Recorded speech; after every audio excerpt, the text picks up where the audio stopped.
Okay. And here comes the gang. Okay.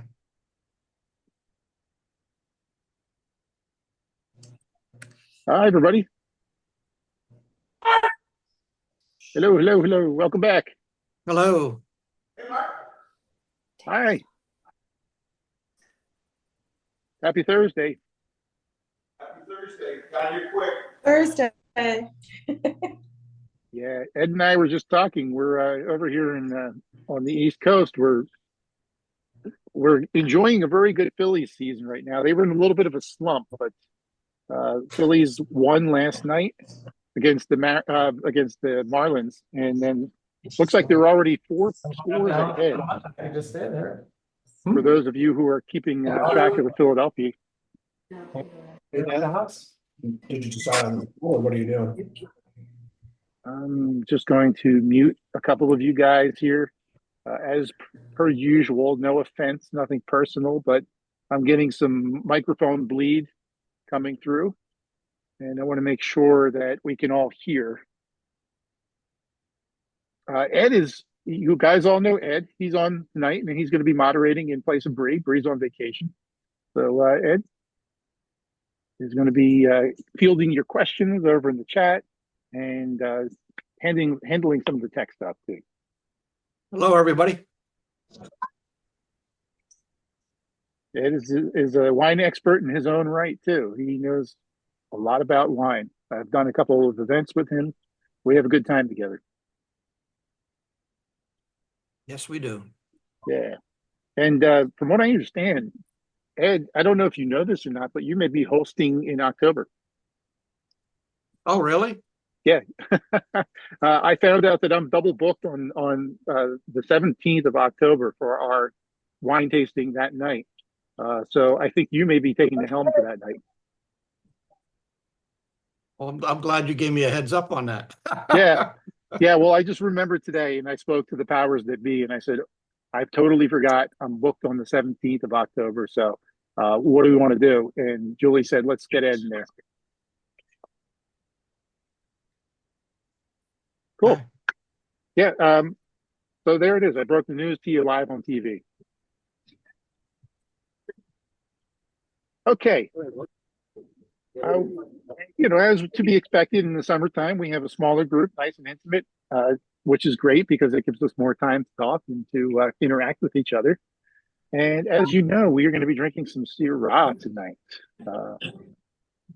Where is George and Dan? Are you guys on tonight?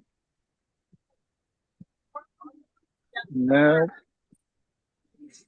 I know we have some Syrah fans in the group. For those of you who love old school Rhone varieties, Syrah is one of the major grapes that's used in those French wines. And we're going to be drinking Syrah from Washington State tonight.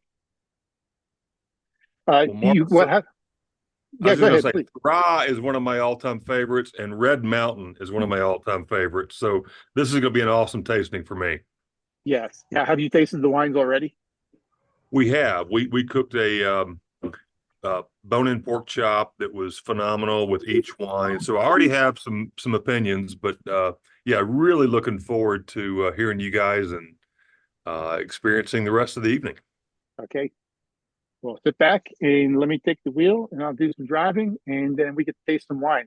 As usual, I'm going to do I know I tend to go a little bit over. I know you get a little impatient sometimes because everybody wants to drink. So I'm going to try to keep it down to about 10 minutes on the front end and just give you a little educational background on the region and the wines. And then we can get on with the tasting. And I'm actually going to give you a recipe for a pork chop tonight, which I think is going to go great with these wines, should you have any left over. Also, we are going to be giving away 2 gift cards tonight. So 2 $50 gift cards, WTSO. And I want you to pay close attention to the lesson tonight because there will be a test at the end. There's only 2 gift cards, so there's only going to be 2 questions. But pay particular attention to some of the details tonight. And at the end, we are going to ask you 2 questions. I lost my SIM connect because I was messing around. Okay. Might have to mute somebody there. Yeah. It's all taken care of.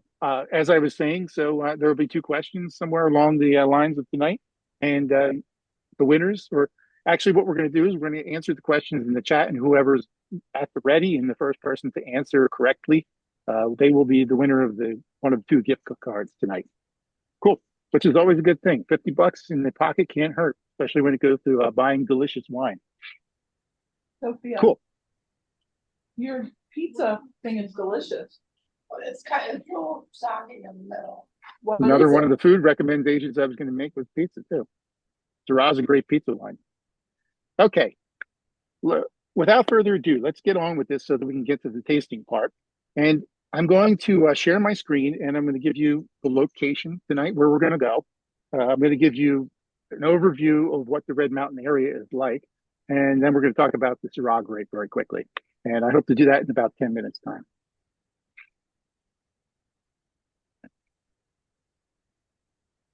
Okay, so let's start with my my favorite new little toy, Google Earth. And obviously, we're looking at the state of Washington here. Washington has been making wine probably for hundreds of years, just like the rest of the West Coast, but really not of note or of any import until the 1930s. And I don't know if you guys knew this or not, but Washington in the 1930s was best known for being one of the main producers of Concord grapes and grape juice and grape jelly in the United States. And they still are to a certain degree. They make a lot of grape jelly. You go out there and take a tour of the area. Everybody's got a little grape jelly on their shelves. So they were known for that. And it wasn't really until the 1960s when a guy by the name of Dr. Walter Clore, working through Washington State University, started to do research on the different types of grape varieties that would work in this region. And he was partially responsible for starting what we consider to be sort of the modern wine industry in Washington. And two of the main wineries that were around at that time, two of the first were Columbia Crest and Chateau Ste. Michelle, two brands that you may recognize to this day. And unfortunately, they're usually like bottom shelf or middle shelf in the wine store, so they sometimes get a bad rap. But they were actually two of the first wineries ever to exist in Washington, and they make some fantastic stuff. I particularly like Chateau Ste. Michelle. They make some fantastic wines. So currently, the state of Washington has about 50,000 acres. And with that many grapes, you would think that they'd be one of the top producers in the country, but they only make about 5% of all the wine in the United States. So not a very large producer, 50,000 acres, it's spread out. And a lot of Syrah. The state has really become known for its Cabernet, its Merlot, and its Syrah. And as far as white wines are concerned, Riesling and Chardonnay. So let's zoom down real quick. We're looking at the state of Washington, and sorry. We're going to zoom in just a hair. And what I want to note here, and this is important, so take note of this, is the Cascade Mountain Range right here that runs north to south is a major feature in the state of Washington.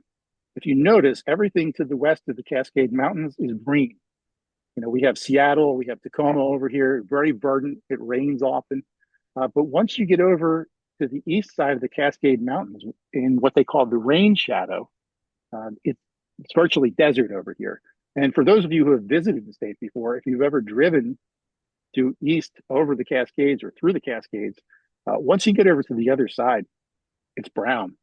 This is desert, and in most cases, these regions here receive less than 10 inches of rainfall a year.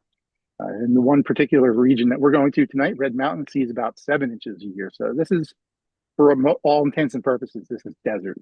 A lot of irrigation by way of drilling wells is necessary in this area.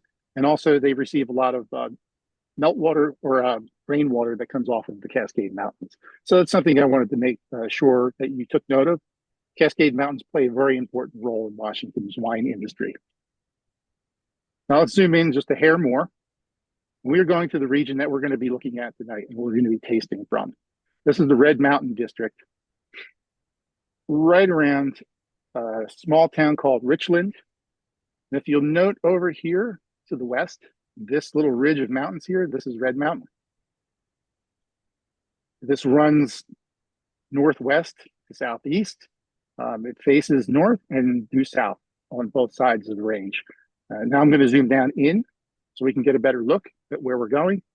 We're going to pan down and swing down, and we are going to approach the Red Mountain Range. And we're going in right directly to where our wines are made tonight. So this is the small foothill. The whole area here around this mountain range and these foothills is considered the Red Mountain AVA. So to the east, to the north, the south, excuse me, all those vineyards on the ground level. But our particular vineyards that we're looking at tonight with Weather Eye, sorry, I'll let another person in. So Weather Eye has vineyards on top of this small foothill here in Red Mountain region. We're going to zoom, kind of fly over, and I'll show you real quick. So to the right of us is the north, to the left of us is the south. And you'll see right here, vineyard. This is all Weather Eye. This belongs to Weather Eye here. These little individual blocks here, this is what Weather Eye does. So they specialize in individual parcels that only focus on one grape variety for each parcel. Better or worse. So we're going to fly over, and this is basically the end of the range, and this is another vineyard right here. So each of these is an individual parcel that has an individual grape planted to it. They call these micro lots or micro blocks, and this is what Weather Eye specializes in. They kind of describe themselves almost as being sort of an experimental vineyard. When they bought this land, they're just trying different things out to see what works, and it's almost like an experimental lab. So if something doesn't work, they'll pull it up and they'll plant something else and start over again. So they're very much work in progress, but they started out with the focus of wanting to sell their grapes to other vineyards, but eventually became the state winery where they produce their own too. So they have two different projects going on at the same time where they sell their grapes to other winemakers in the region, and you'll find them under different labels. And then they have their own estate wines, which are what we have tonight. And these are in such small production that they're only released 3 times a year, and they're released by the case. So what we have here tonight is a very, very small production and very hard to get your hands on too. Cool. Any questions about that? No? Okay, so let's take a look at the Red Mountain District real quick, some pictures. This is kind of what the whole area looks like in a nutshell. This is the range that we just kind of flew over here. And you can see there's a few parcels on top of the mountain. That's where we're going to be drinking tonight. But most of the vineyards are down here at the bottom of the foothills. This is the Yakima River right here. And all this green here, this comes by way of irrigation. This would be desert otherwise. Like I said, it's 7 inches or less of rain a year. And during the growing season, 0 inches. So there's no rain in growing season. This sounds like it would be a bad thing, but it's actually very beneficial to grape growing. Grapes really love to be stressed out, and they love to have to really dig their roots deep down into the soil in order to search for water. So they thrive in regions like this. And when it's hot, this region here, the Red Mountain District, is going to be about 90 degrees plus during the day in the summertime. And you get this wide swing that we're always talking about, this diurnal swing where the temperature drops at night to below 50 degrees. This serves to really ripen the grapes during the day. And then at night, as it drops below 50 degrees, the metabolic processes of the grapevine actually shut down for the night and they go dormant. And that leads to the berries on the grapevine retaining their acidity. So you get these really balanced wines. This is a dynamic that you find in all the great winemaking regions, especially on the California coast and in Napa and Sonoma. So beautiful, beautiful area, but you can see it would be desert otherwise if it weren't irrigated. And this is actually Weather Eye Vineyards here. And you can see that their vines are trellised individually. This is something that they borrowed from the Rhone Valley of France because there are strong winds here, first and foremost. But second, there's no water here. So each of the grapevines needs to have enough space to be able to, for its roots to get enough water to thrive. So this is something you'll see in the Rhone Valley and other hot regions of the world. They practice this style of trellising in Spain as well, and also in some parts of Greece. So these are individually trellised instead of done on a wire or a cord. And that's so that each grapevine can get enough water to survive. And one of the things I read about the Red Mountain region was that when they first started planting here in the 1970s, they described it as being nothing but sagebrush and rattlesnakes. They said it was actually so inhospitable here that even the Native Americans in the formative years of the United States, the Native Americans avoided this land because there was nothing here, essentially, except for sagebrush and rattlesnakes. So very inhospitable, needs irrigation in order to be able to survive and thrive. But this sagebrush that they have there is sort of similar to what you find in the Rhone Valley of France. You get a lot of this scrub brush that grows in these really dry areas. And some wine experts theorize that pollinators actually cross-pollinate with the scrub brush and also with the grapevines, and that's what gives you some of those interesting herbaceous flavors. Some people even say same as you find in certain parts of Australia, where you have eucalyptus trees close to the grapevines. Oftentimes the scents and the flavors and the pollen gets off onto the grape skins and actually flavors the grapes and flavors the wine as well too. So it's a working theory and it's never been proved before, but it's a kind of a strange coincidence that wherever this scrub brush grows, the wine usually ends up taking up some of the flavors in the aromas of the deciduous or the plants that grow in the region. Excuse me. So old vines are common in here, as they are in certain parts of France and Spain as well. This, I believe, is Syrah vine, and this is what they look like as they get older. They get very gnarly. They produce less fruit. The working age for a grapevine is about 60 years average, but there are places in the world where they can go from 60 to 100 years or more. But the older the grapevine gets, the less fruit it produces, and it's got more focus on putting more carbohydrates into the fruit so they can create better quality fruit. So you don't get as many grape clusters off of a vine this old, but you get higher quality fruit. And lastly, nope, I think that's it. Okay. Any questions from what I just showed you there? Any comments? For those of you We have a question here, Mark. Why does the bottle say Oregon?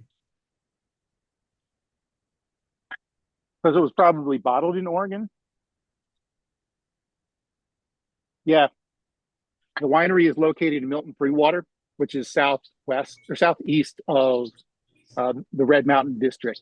So they actually have it's sort of like an urban winery, I guess you would call it, sort of like a wine shed where they make their wine. They actually do all the crushing and the processing of the wines, and that is located in Oregon. I'll show you the map. The back label does say Red Mountain. Yes. Which is presumably the right ABA. Yeah, Milton Freewater is in Oregon, and it's right across the border, southeast of this Red Mountain region. So that's where the winery is located. It's in a small town, and it's sort of like just a nondescript building, almost like a garage, and that's where they do all the crushing and the processing of the grapes. But the grapes themselves are from the Red Mountain region. Okay, one more thing. Talk about the Syrah grape, since that's what we're tasting tonight. As you know, or you may know, it originates in the Rhone Valley of France, as we kind of already described. And I get this every time we talk about Syrah. There's always somebody inevitably who says it's from Persia or it's from Syracuse, Sicily. There are a lot of rumors because of the name. The capital of ancient Persia used to be called Syrahs, as you know, and they also call it Syrahs in Australia as well. That's an alliteration of the anglicized version of the name Syrahs. So they did some ampelography on this grape a couple of years ago. Dr. Carol Meredith of UC Davis, she's well known. She's very famous for analyzing the DNA of grapes and tracing its roots, its ancestry. She's done a lot. She was the one who found out where Primitiva or where Zinfandel came from originally. And she also did ampelography or DNA testing on this grape too, and it unequivocally comes from France. So I get arguments from people all the time saying, no, no, no, I live in Iran, modern day Persia, and this is our grape. This comes from our country. This comes from our world. It does not. Even though those are very romantic and fun stories to tell, it's from France. It comes from France.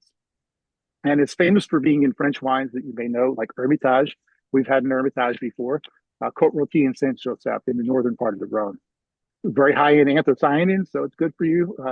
Make sure you drink your Syrah and you get all of your antioxidants. And something very important worth of noting, we know that they grow it in Australia and here in the United States and in France, of course, but lesser known, it's grown in Switzerland, Spain, Corsica, and also Turkey. So interesting, it has a foothold in some of these other countries. I was surprised to find out that it does very well in Switzerland, and Switzerland actually makes a lot of Syrah. Washington is becoming well known for it, as we said. There are currently about 3,000 acres in total. Now, what we can expect tonight out of this grape or this wine is that we're going to get a lot of dark fruits, blackberries, blueberries. Some people describe Syrah as tasting like a jelly jar of berry preserves, and almost always a hint of some kind of spicy pepper on it, which is sort of the hallmark of good Syrah. There's a spicy finish of like black or white pepper. As it ages, or depending on where it comes from, like we were talking about, if it's surrounded by some of these scrub brushes, it can pick up some of those herbaceous kind of notes to it, sage, thyme, bouquet garni. And then as it ages, it becomes gamey. Some of you may really like that. I know a lot of you like that sort of barnyard flavor that you get out of an old Syrah. Tastes a little bit like dirt sometimes, or a little bit like game meat. It can almost be described as being meaty. So we're probably going to get a little bit of that, all of that stuff from these wines tonight.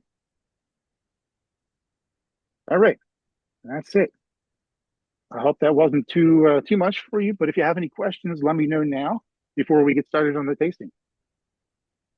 Or comments even, questions or comments or thoughts. So we have a question. So obviously looking at the bottles, it's a very unique shape. And then when I was pulling the cork out, I thought the cork looked really long, and it was, because I compared it to a bunch of our other corks. It's like excessively long. Would there be any significance to that, or do you think it's just like the artistic style of the winery? Yeah, I think it's a little bit of an artistic flair. There are some bottles that you find, this would be more to me like almost like a port or Madeira bottle, which is an interesting choice. And there are certain places in Germany that have interesting shapes like this too. I think this is more of an artistic embellishment, less of a nod to old tradition. Because you have your Burgundy bottles, you have your blue bottles, your Alsatian bottles, your Germanic bottles from Germany and from Austria and from Alsace, and then of course you have your Bordeaux, your Burgundy bottles.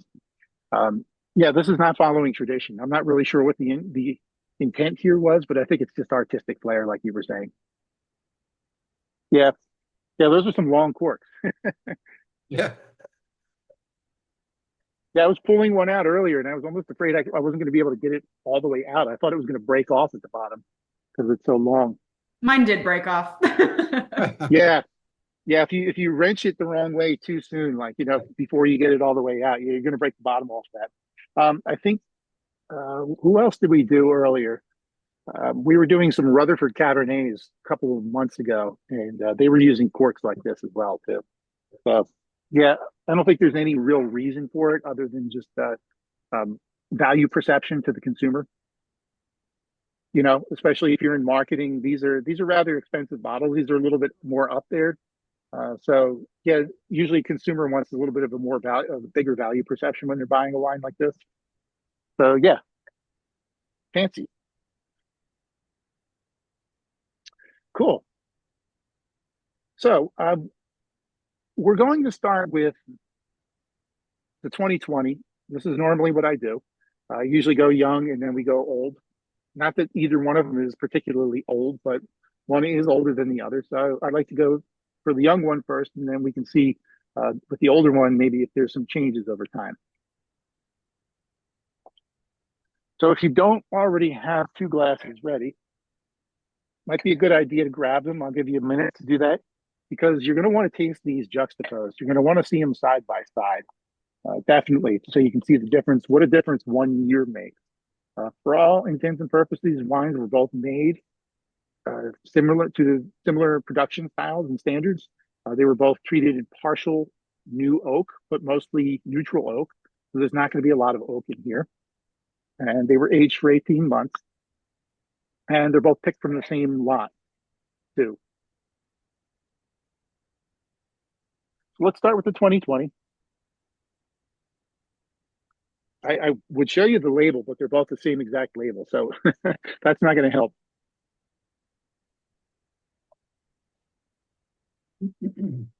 Beautiful, beautiful, deep purple color. Oh, yeah. This is pretty standard for a Syrah. And when we were studying with the WSET, we measured intensity on a 5-point scale. So there's pale, there's medium minus, there's medium, medium plus, and then there's intense. And the way you would usually gauge that is you put down your glass on a table or over something that's neutral color, a white tablecloth or something like that, and look through from the top of the wine into the stem. And if you can't see the stem of the glass through the wine, that's a pretty intense, deeply colored wine. Yeah. And that's what Syrah does. Syrah is just a very, very thick-skinned grape, intensely pigmented. And when they crush it and they let it macerate or they let it mature, not mature, they let it steep essentially on the skins for a really long time. They extract this really deep color out of there. This is purplish, a little bit of a garnet rim on it, but the purple indicates that it's a fairly young wine. That's a fresh Syrah color. And it will change color over time as it gets older. It's going to start to get a little bit more orange or tawny in color. And it'll start to separate out eventually to the point where the rim of the glass will start to be a little bit more watery because the pigments are starting to settle out of the wine. On the nose, there's that sort of like jelly jar, almost like it smells to me like Concord grapes in a way. Really grapey. Blackberries, blueberries in there. A little cedar coming from that oak. Cherry cola, vanilla. And maybe some, there's an herb in there that I'm not quite putting my finger on. Is anybody else getting an herb out of that?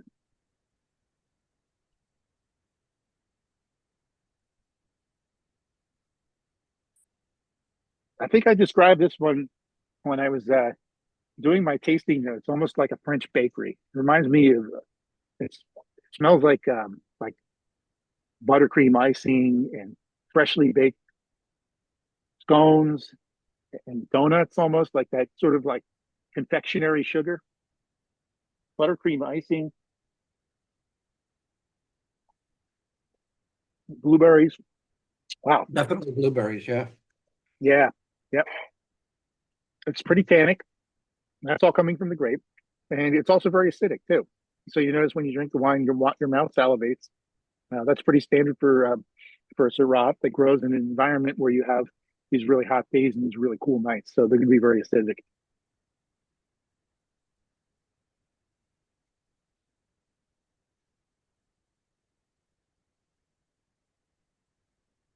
And as you taste it, you'll notice that it starts to open up kind of like a book. You know, it's like you're looking at the cover of the book when you're smelling it, and you're looking at the color. And then when you take that first sip, it's like you open the first page. And then after you taste it the second time, it's like flipping the page and the story starts to unravel. You really start to get a lot more in there. And that's the sign of a really complex wine. Yeah, now there's almost... I got a bit of black pepper on the nose when I first tasted it about a half an hour ago. I'm not so sure anymore. No, now I'm almost getting sort of like an almondine or like a marzipan kind of thing going on in there, which is really interesting. Almost like amaretto. I'm thinking just a slight hint of oregano in it. I think that's the herby thing going on. There you go. Good one. Yeah, good one, Rob. Yep. Anybody else have any additional tasting notes or any additional observations about this wine? It's very pleasing. It's just very juicy. Hmm. Even if you didn't know much about wine, it's one of those wines where you drink it and it just kind of makes you smile. Yeah. Absolutely. Yeah, before all of this, before I got into wine, and before I analyzed it to death, and you just think about all these different aspects of the wine, there was a time where you just drank the wine and you enjoyed it. And yeah, this is very enjoyable. Just if I knew nothing about wine whatsoever, it just makes you smile. That's really hard to take somebody who has spent so much time analyzing and overthinking wine, to take you back to those visceral roots, is a really special wine. Something that actually gets you out of your head and stops you from thinking and just 100% feel. That's really nice. And I can see why. I think this one has like over 90 plus point rating. I don't put a lot of credence in critics' ratings, but what I do look for is when critics consistently rate a wine high, that tells me something. So, the system of rating wines in America is, to a certain degree, it's biased, it's bought and paid for. Oftentimes if you read Wine Enthusiast magazine or Wine Spectator magazine, you'll notice that the wine has a really nice high review, and then 3 pages later, there's an advertisement for the wine. So I don't think it's any coincidence. So a lot of the system is sort of rigged or bought and paid for. But when you see critics consistently rating a wine well, that's to me just a general indication that it's a quality wine. And this one has gets like, high marks. Yeah. what's that?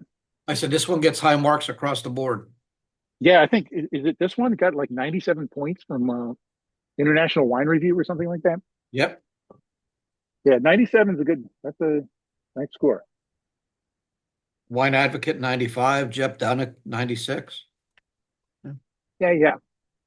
And they're respected critics too. Yep. So, there's something to be said for that. Cool. Well, what do you guys think? For those of you who are not familiar with Syrah, I'd like to hear from you. So I know we have some really wine savvy people in the group. For those of you, is there anybody in the group for whom this is the first time trying Syrah?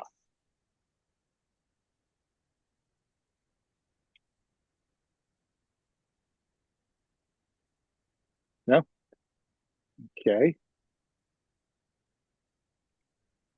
Does this jive with what you expect from a Syrah?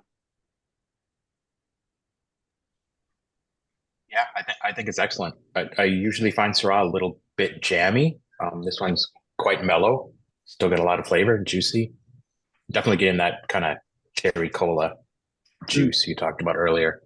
Yeah. I've had it open for about 3 hours, so it's a little mellow. It's great. I like it. Yeah. I think it's a little bigger than a lot of them too, but in a good way, bigger with a balance. Mm-hmm.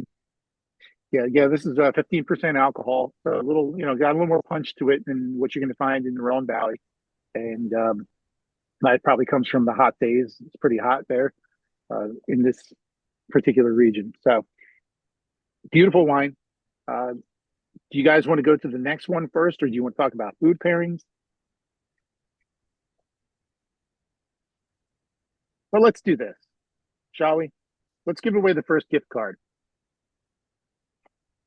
So I'm going to ask a question, and we're going to use the chat to respond. And whoever gets to the chat first with the correct answer is going to win a $50 WTSO gift card. There we go. Yeah. Okay, so the question is, other than France, US, and Australia, those are the 3 major regions where you find Syrah grape. Can anybody name one of the other countries that I named where you're going to find Syrah? Boom. Ooh, that was quick. Guys, we're on it. Sharon. Looks like she was there first with Switzerland. Sharon, congratulations. I think you got a $50 gift certificate. All Gift right, card. thank you. Yeah, nice work. Thanks. Take that. Are you a Syrah drinker? I enjoy it a lot. I haven't had it a ton. I'm more of a cab kind of gal, but I really like this. Nice. Well, Drinks. Okay. go ahead, please. I interrupted you. I'm sorry. No. I was just saying it drinks. I mean, it does. I think somebody else was kind of saying that it drinks with a lot of flavor, like a cab kind of. And so I love it. Well, you I get love Syrah. $50. Yeah, you got $50 to buy whatever you want. So congratulations. I won't have any trouble spending that, but thank you. Yeah, can you give Ed or Ed, can you get her information? Is that possible? Yeah, I just sent her a message to send me her email address. Yeah. Okay. Okay, wonderful. Yeah, good Thanks. job. Congratulations. Thank you. Congrats, Sharon. All right. Let's move on to the 2019. And I think we're going to see, I have had these open since yesterday, and my wife was tasting these, and to her, the 2019 was just a different world.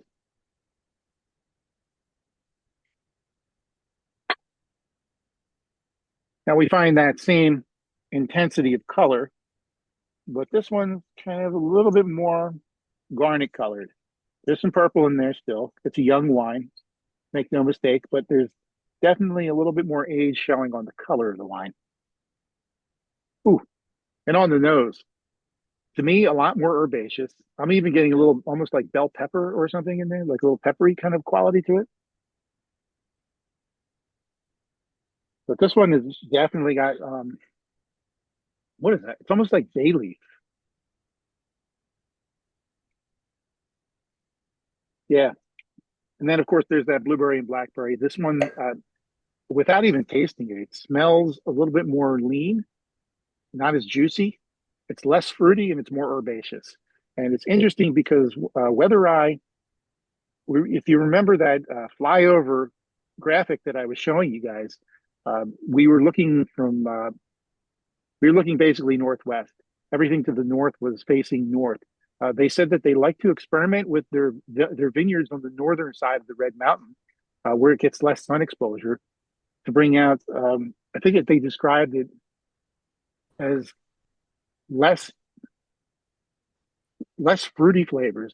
So they were essentially saying they like to kind of play with their wines to get them more herbaceous. So essentially, this is grown on the northern exposure of the mountain, where it's seeing less sun and it's going to be less ripe. So you're going to get a lot more of those herbaceous notes in there. A little bit of like a menthol, almost like a mint. Yeah, and that's common for Syrah. Bro, Mark, when you were showing the map earlier and you were talking about those very small plots, does this wine come from just one of those, or Yeah. is it a blend from several? No, it's a single plot. Yeah, so they really they don't mess around. They go straight in, and it's just one single plot. Wow, interesting. These are very different. Yeah, yeah.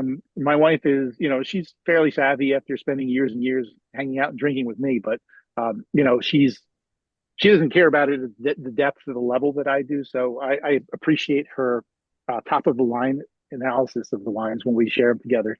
And she, her immediate response was, "Oh my God, this is completely different from the first one." I would have guessed it to be several years older if you just told me they were different vintages from the same Yeah, vineyard. Yeah, it seems like it laid down for 5 more years. It just balanced out so much more. I did get a little smoke on the nose when I first poured this. It's not there now, but when I first poured it, there's a little smokiness that the other didn't have. Yeah, and I'm even starting to get a little bit of that tobacco kind of you get on an older wine, tobacco or leather. It's got a little bit. It's interesting. We talk about this from time to time. They're both exactly the same alcohol content, so both 15% alcohol. But the way that the alcohol integrates with the rest of the extraction and the flavors in the wine, for this one here, the alcohol sticks out a little bit more to me. Yeah, it does. Yeah, so it's more noticeable in this one. Even on the nose, when you smell it, one of the things they taught us when we were assessing wines is that volatile alcohol actually tickles your nose hairs. For those of you who have hairs in your nose, like me, when you smell the wine, you can actually feel sort of like a tactile sensation. The wine actually tickles your nose hairs, and that is the volatile alcohol coming up out of the glass. There is a kind of a cool, refreshing characteristic to it. I would, Ed, was that you that said menthol or Yeah, a little bit of mint earlier? menthol, almost minty. Yeah. It's the sensation of a there's York this- peppermint patty. Yeah. Yeah. This would Yeah, go maybe well that's with a it. York peppermint patty. And does anybody have one around? Give it a shot. Or Andy's candies. So let's talk about, since we're on the topic, let's talk about food pairings for a wine like this, or for both of these wines, actually, because I think they're different from each other, but they're similar enough that you could probably do similar pairing. So for something like this, obviously red meats are a no-brainer. Yeah. Yeah, red meats, especially game meats, because you have a little bit of that gaminess that's going on with the Syrah. Sausage and cured meats, charcuterie boards are good with Syrahs like this, especially pepperoni, which is why I was saying earlier, pepperoni pizza. And I know these are really elevated and very sophisticated wines, but they're not beneath reaching, punching down and like partnering them up with a nice pepperoni pizza. They'd be great. Lamb burger. What about barbecue? Oh gosh, yeah, absolutely. This would be perfect, especially with that spice that you have, that little bit of that pepperiness.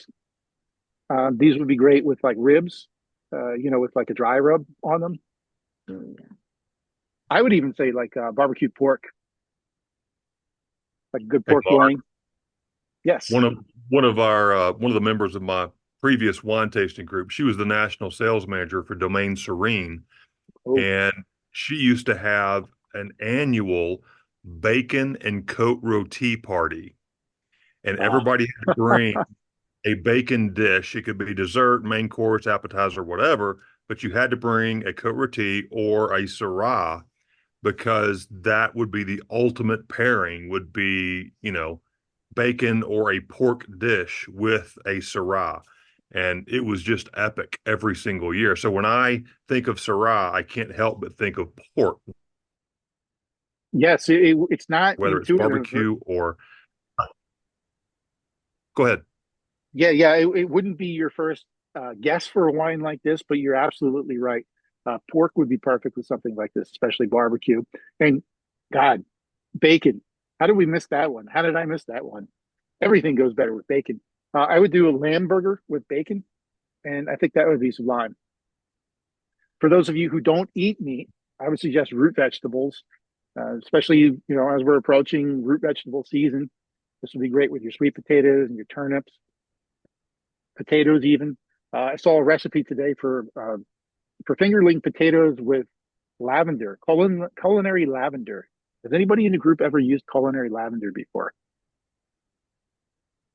No? Oh, we got some years ago from Penzi's Spices, and you have to use it judiciously because it's very strong and very intense in flavor.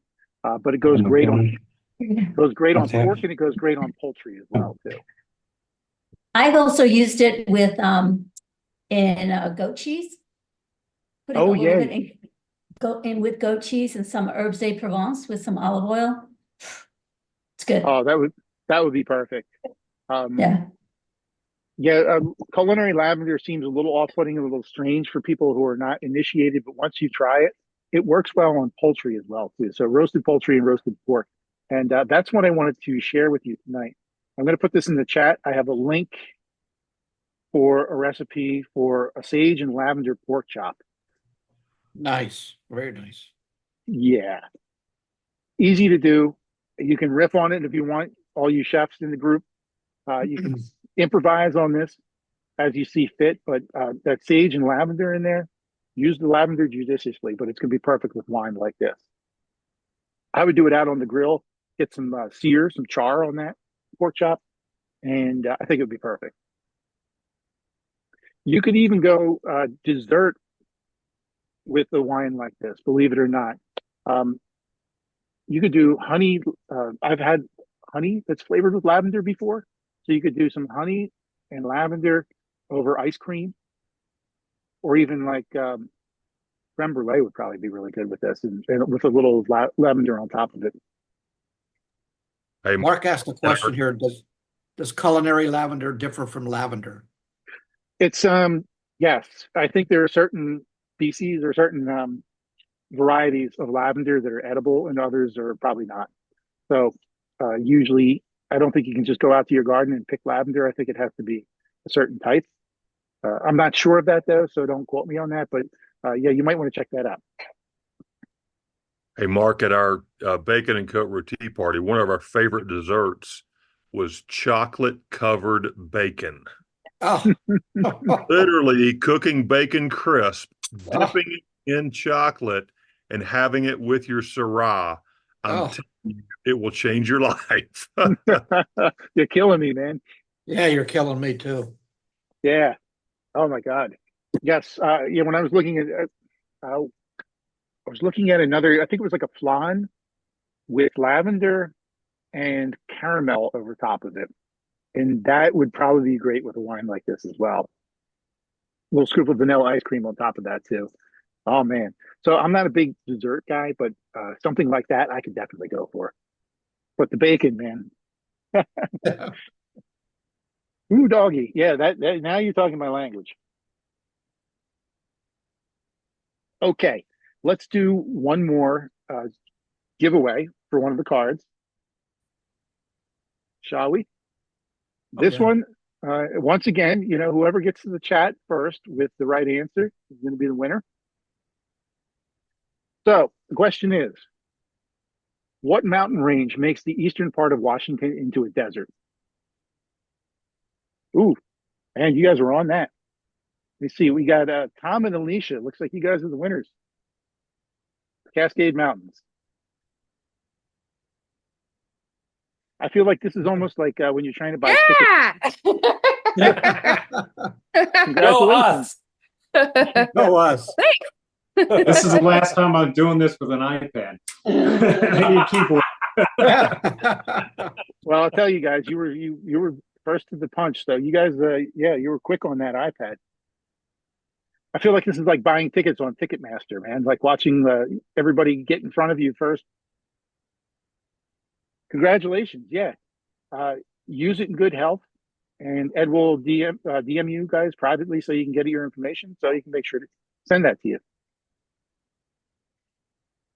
All right, awesome.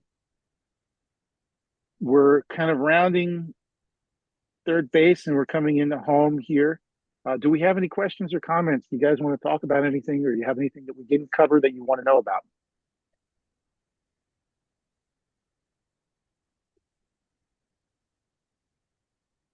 No? Okay. Well, let me just apprise you on a couple of things that we have in the works. As you know, for next month, well, this month actually, we're doing Luca wines. This is high altitude wines from Argentina, and Dr. Lara Catena's brand.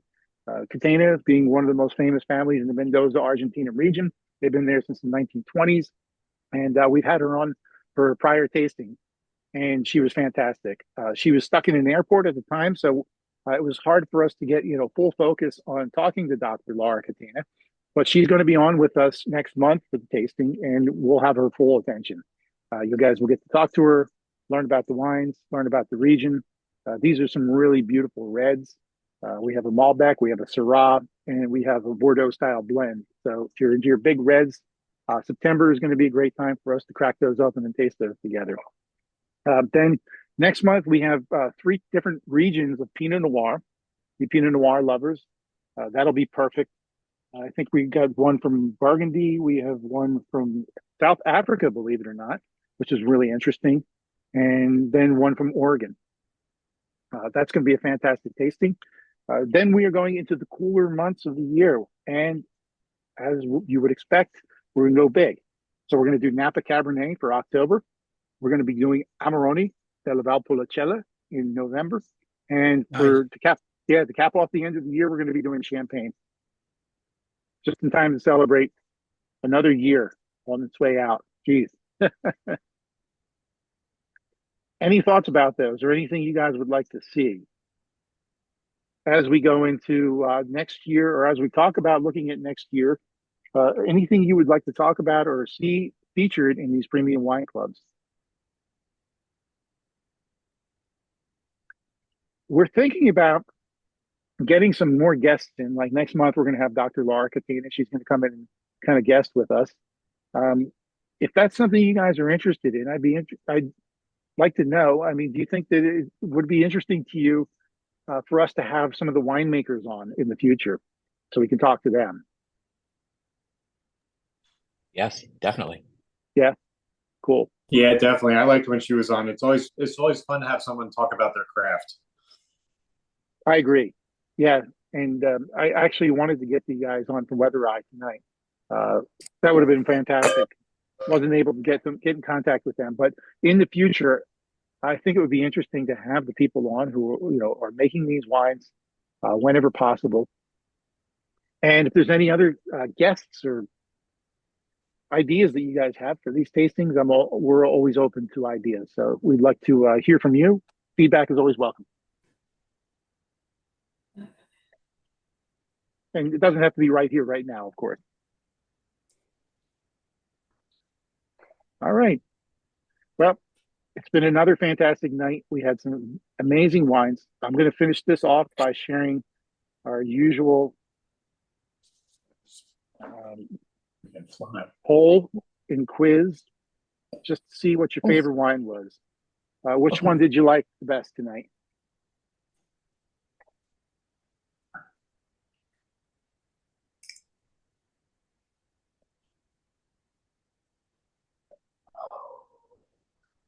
I like them both because they were very different.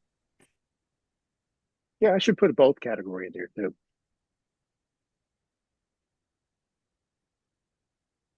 It's funny. It's almost always 50-50 split, but it's always nice to see. Sometimes we have a real when he really pulls ahead. Hey, Mark. Yes. For me, the 20 was better by itself. I call it a back porch sipping wine. It's beautiful by itself. With the pork chops that we had tonight, it kind of fell flat with the food, but the 19 with a little more tannin, it stood up to the food. And I just think overall, with food and by itself, the 19 was just really a standout for me. But especially with the food, the 19 was definitely better than the 20. That's a great observation. But by itself, I'd rather have the 20. Yes, this is a great observation. It's something we talk about often. Especially when we're comparing old world, new world wines. Old world wines are designed typically to be had with food.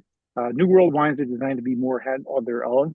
Especially here in the American market, a lot of American wines are made for consumers who are just drinking the wine by itself. So it's really interesting observation that you would get one style of each from the same producer. And I think that's what we're seeing here. One's a little bit more European and a little bit more food friendly, and the other one's more of just, like you said, patio or a porch sipper. Somebody would sip by a fire pit on its own. Mark had said one suggestion would be food pairing with the wines that would help bring out tasting notes, whether cheese, chocolate, or recipe we can prepare ahead of time. Oh, that's a fantastic recommendation. We used to do that beforehand. I'm not sure why we stopped doing that, but we can do that again. We can get that. I think maybe logistically it was hard getting it out to the group. I'm not sure why, but if you want that, I will definitely do that. That is one of my specialties and one of my superpowers is pairing wine and food together. And as you know, some of you may know, I have a YouTube channel. And moving forward, my new series of videos from here on in are going to be all about wine and food pairing. So I'll be doing recipes. As a matter of fact, I just released my own guide on 3 recipes that you can use to pair with wine and food. That's a free pairing guide. You can find that on my website if you guys are interested in that too. But yes, a great observation, and I think that's a great suggestion. We can definitely provide a recipe that you can prepare ahead of time. And for those of you who are not as savvy in the kitchen, we'll make them easy so that everybody can do them. We still have some of those sheets that you guys Yeah, had I before. saved them all. They were Saved them all. all those recipes were great with the food, with the wine. Wow. Okay, well, I'll make a note that maybe we should revisit those. We should go back there. I'll make it Or nice. even if we just emailing the recipes wouldn't hurt. But the sheets were good. Yeah. Okay, noted. Awesome. I appreciate the feedback. It's always welcome, and it's helpful for us too, because I want to make sure that we keep these interesting and engaging too. In the past, I think there was a discount code to buy the tasted wine. Ed, is that something you can speak Yeah, to? you stole my thunder. I was waiting for you. But I was going to say there's two things I wanted to say. Number one, there is a promo code WeatherEye for $10 off 6 bottles. And the other thing I wanted to point out was beside the 2 Syrah that we had tonight, there's a WeatherEye Grenache Red Mountain 2020 96-point wine, which is an amazing Grenache. I mean, as far as a Grenache from the US, fantastic job that they did with this wine. I've tasted it, I've had it. So that's a third wine from them. They're all $49.99 a bottle. So you could split your order for like $222. Try them all. Awesome. Yeah, there it is. So the code is WeatherEye. Yes, WeatherEye. Promo So code WeatherEye, $10 off 6 bottles. And where will they find those bottles if they want to go back and buy them? Can they go back to the Premium Wine Club and they're listed there? I actually sent a link for both wines we tasted tonight in the chat. But yeah, if you go to the WTSO website, you can either plug in the wine name, or you can go to and just order your pack again and add another 2 bottles to it. Okay. Or Fantastic. you email Ed, because that's the easiest way. Or you can email me and I'll take care of you. And that way you're getting the best. Ed will take care of you. Yeah. And we can also do something else worth noting before we go, since we are approaching the holidays. We do private wine tastings, so we can do these privately for a group of your friends. So if any of you guys ever want to get together and do a Zoom tasting like this, WTSO will fulfill the wines. They'll send them to your place and to your friends, provided that they're in the 45 contiguous or 48 contiguous states. I think there's only 45 that you guys ship to, though. But provided that they're within WTSO's shipping range, we can ship the wines to you, and we can do a private tasting too. Somebody just asked for the Grenache link, so I just sent that as well. Cool. Beautiful All wine. right. Yeah, that sounds fantastic. And I would imagine it's got to be amazing. I love Grenache. It's really overlooked and one of my favorite, aside from Syrah. Yeah, Mark, one thing I wanted to ask you, because I'm not familiar with the name, but this Todd Alexander, the winemaker for WeatherEye, is supposedly very well known in the Washington state area. Yeah, he's been making their wine there as sort of like a hired gun for probably over 20 years now. So well known in the region. I don't know who else he worked for, but making some fantastic stuff. Oh yeah, he is. Definitely. I think they have another brand or another label too. I think it's called Bellwether, and Okay. he's making the wine. He's making the wine for them too. So yeah, this WeatherEye is a sort of a very experimental business model. Like I said, they started out with the intention of wanting to sell grapes to other producers. And then they realized they were onto something pretty big, and they decided to make their own estate wines too. So they sell to other people. They have 3 or 4 other off labels, and then WeatherEye is sort of like their estate production, and it's only released in limited editions, like 3 times a year. I think you have to be on a special list in order to get it.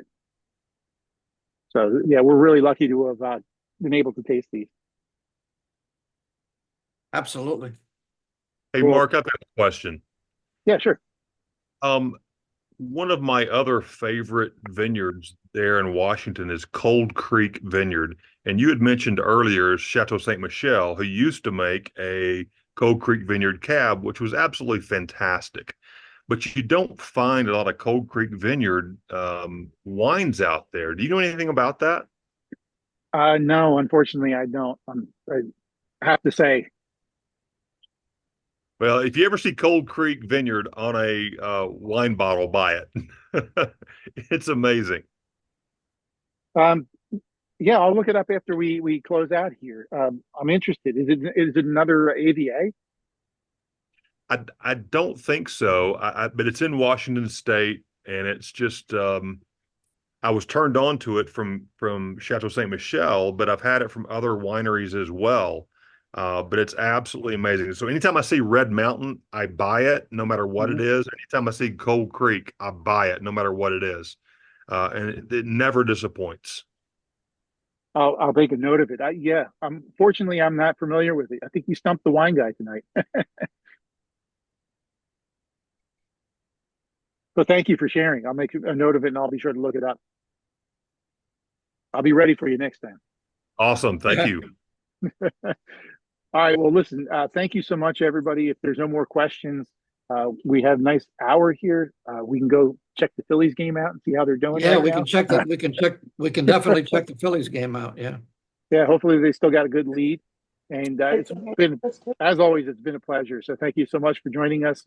I love having you guys on and talking about wine. So hope to see you next month. Be sure to join us for Dr. Laura Catana. It's going to be a lot of fun. Thanks, Cheers, guys. all. Happy Bye-bye. Thursday. Thanks, Mark. Thanks, Mark. Thanks All right. again, Thanks. Mark. Thank you. Thank you. And thank you, Ed. Thanks Thanks. for the certificate. I appreciate it. Good Yep. night, Okay. everybody. Thank Good night. you.